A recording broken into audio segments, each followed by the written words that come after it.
Bonjour, c'est Marie de Russie, étudiante camerounaise en Fédération de Russie.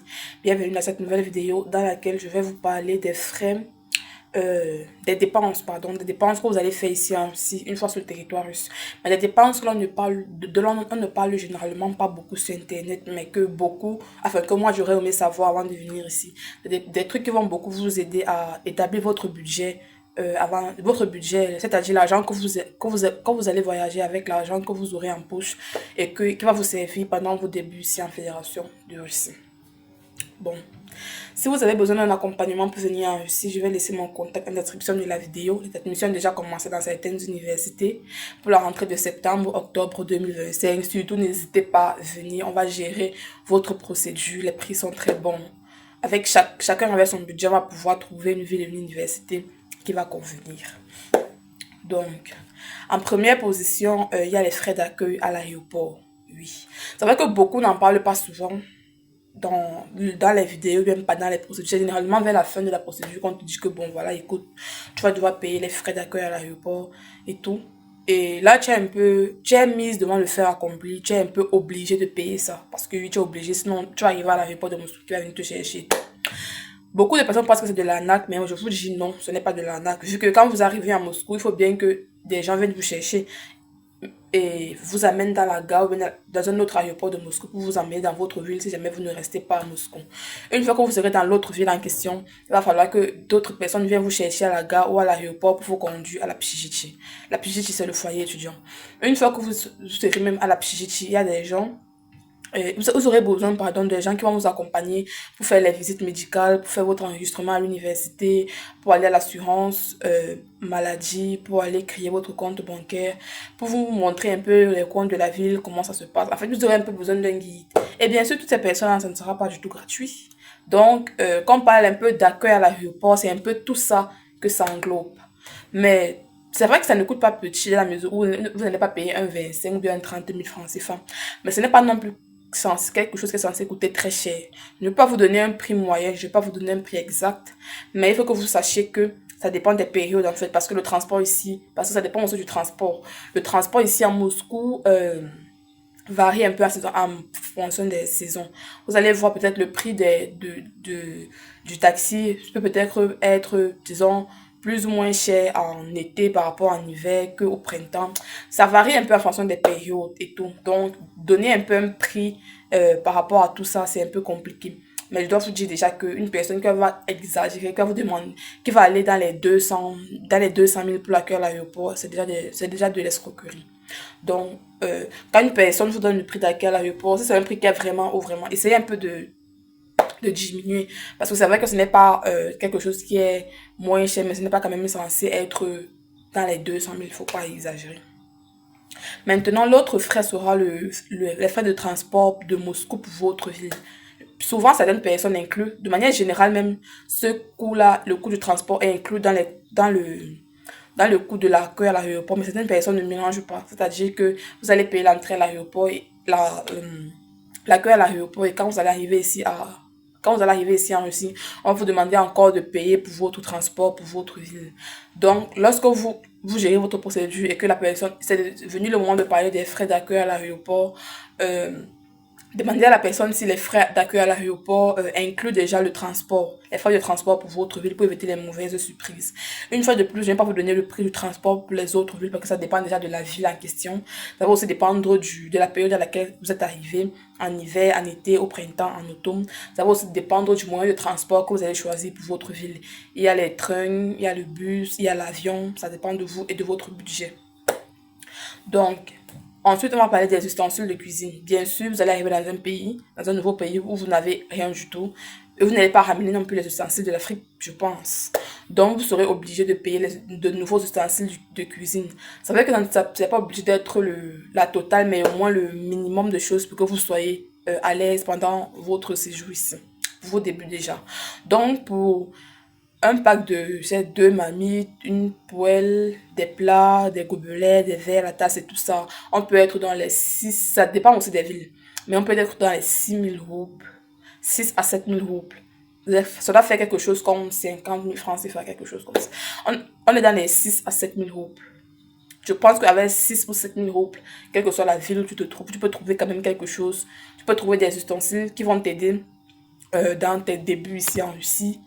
Et avec le temps, pouvoir acheter d'autres choses ou bien agrandir ce que vous avez déjà comme ustensile de cuisine. Mais pour un départ, avec 6 ou 7 000 roubles, je pense que c'est possible déjà. Aussi que ça varie en fonction des villes et de la qualité du matériel que vous allez vouloir. Mais bref, de manière générale, prévoyez même un 6 ou un 7 000 roubles pour les ustensiles de cuisine.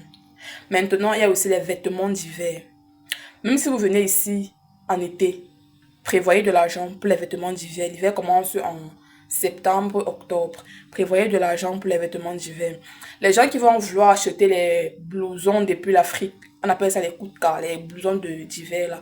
Les gens qui vont vouloir acheter les coups de cœur depuis l'Afrique, je vous déconseille parce que ce n'est pas du tout adapté. Moi, j'en avais acheté arrivé ici. Ça ne m'a servi à rien du tout. Déjà que quand je suis sortie de l'aéroport, j'ai senti comme si j'allais seulement disparaître avec le froid. Ce n'est pas du tout adapté, ce n'est pas du tout fait pour le froid d'ici de la Russie. Le froid de la Russie, on vous parle des températures qui vont à moins 20, moins 25, parfois moins 30 degrés. Ce que vous comprenez en Afrique là, c'est des choses qui sont faites pour les 2 degrés, 1 degré, maximum moins 5 degrés. Pourtant, le froid qu'il y a ici, franchement, pendant l'hiver, ce n'est pas de la camarade. Ce n'est pas, vraiment, ce n'est pas petit. Il fait extrêmement froid. Donc, ne gaspillez pas votre argent pour acheter beaucoup de blousons en Afrique. Parce qu'arriver ici, je peux vous assurer que ça n'a pas vous servir à grand chose. En tout cas, moi, ce que j'ai acheté, ça ne m'a servi à rien, en fait. Arrivé ici, j'ai encore dû acheter d'autres. Donc, prévoyez de l'argent pour ça.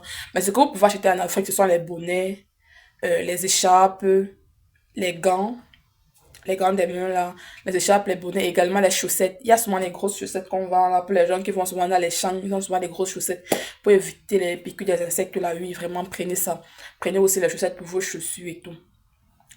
Donc, mais pour les coups de cœur, les blousons là, gardez même on va dire, un 3 000 roubles ou un 3 500 roubles pour venir l'acheter ici en Russie. Au moins un. Un, c'est environ 3 000 ou 3 500 roubles. Le prix varie aussi en saison en fonction des saisons. Quand l'hiver approche, même pendant l'hiver, le prix augmente. Mais pendant l'été ou bien l'automne ou le printemps, franchement, le prix des blousons et coups de cala diminue. Mais prévoyez même un 3 000 ou un 3 500 roubles pour vous acheter votre blouson qui va vous protéger contre le froid. Parce que franchement, c'est indispensable ici. Maintenant, pour les bottes de neige. Bon, moi, franchement, je n'ai pas acheté de bottes de neige. J'ai géré avec mes tennis. Déjà que je ne marchais pas beaucoup. Donc, je n'ai pas vu l'utilité d'acheter des bottes de neige. Mais ça coûte aussi en moyenne 3 000 roubles. 2 000 à 3 000 roubles pour les bottes de neige. Et si vous avez choisi, quand vous allez acheter vos chaussures en Afrique, privilégiez si vous avez la possibilité les chaussures qui ont la fourrure à l'intérieur. En fait, les chaussures qui ont un intérieur un peu épais, un peu avec beaucoup de matière, avec beaucoup de tissu, pour que ça vous protège un peu des températures extérieures. Parce que lorsque vous prenez les chaussures légères ici, quand vous arrivez ici, que vous allez sortir à moins 15 degrés, marcher va vous sembler presque impossible. Ça sera très difficile parce que vous aurez extrêmement froid aux pieds. Vous n'allez même plus sentir vos pieds. Donc, à défaut de prendre des chaussures qui ont de la matière épaisse à l'intérieur, des chaussures qui vont bien couvrir vos pieds, venez acheter vos chaussures ici en Russie et achetez juste une paire en Afrique. Bon, maintenant, pour les chaussures ici en Russie, en période d'hiver, vous allez prévoir dans les 2 000 ou 3 000 roubles par paire. Oui, parce que les chaussures d'ici sont conçues pour ça. Elles sont blindées. Et en période d'hiver encore, comme les autres choses, ça coûte beaucoup plus cher. Mais prévoyez même un 2 000 ou un 3 000 roubles par paire de chaussures. 2 000 c'est petit aussi. Bon, 3 000 roubles par paire de chaussures. Maintenant, pour la création du compte bancaire. Ici en Russie, le compte bancaire est primordial pour payer votre scolarité. Lorsque vous allez aller travailler, votre salaire vous sera vous sera transféré par virement bancaire. Dans les magasins aussi, vous allez utiliser le compte bancaire. En fait, c'est primordial ici. Le compte bancaire, c'est nécessaire. Chaque étudiant doit avoir son compte bancaire. Et pour la création du compte bancaire, vous allez prévoir la somme de 2 000 roubles. 2 000 roubles, c'est pour ma banque. C'est d'ailleurs la banque que presque tous les étudiants ici en Russie utilisent. Ça s'appelle Cyberbank. Pour créer le compte là-bas, c'est 2 000 roubles. Des 2 000 roubles, c'est pour l'entretien du compte annuellement. 2 000 roubles. Et ils vont vous créer le compte et ça sera tout. Et maintenant, il y a aussi l'achat des SIM cards et d'Internet. La SIM card ici, ça varie un peu d'un fournisseur, d'un FAI à un autre. FAI, fournisseur d'accès Internet, ça varie un peu d'un FAI à un autre. Il y a IOTA, il y a DNS, je sais pas, je crois que c'est DNS, quelque chose comme ça dépend. Mais de manière générale, pour la SIM card et la connexion Internet du mois, prévoyez même un 1200 ou un 1300 roubles. Si vous pouvez, 1500 roubles. Mais de manière générale, je crois qu'un 1200 ou un 1300 roubles sera largement suffisant pour que vous achetez votre SIM card et que vous payez au moins le forfait d'Internet pour un mois. Donc voilà, en ce qui est des dépenses dont on ne parle pas très souvent, mais que vous allez faire ici en Russie. Surtout, n'oubliez pas, si vous avez besoin d'un accompagnement pour venir poursuivre vos études ici en Russie, je vais laisser mon contact en description de la vidéo pour que vous puissiez venir vers moi et que je puisse vous être le plus utile possible tout au long de votre procédure et même après votre arrivée ici en Russie. Merci.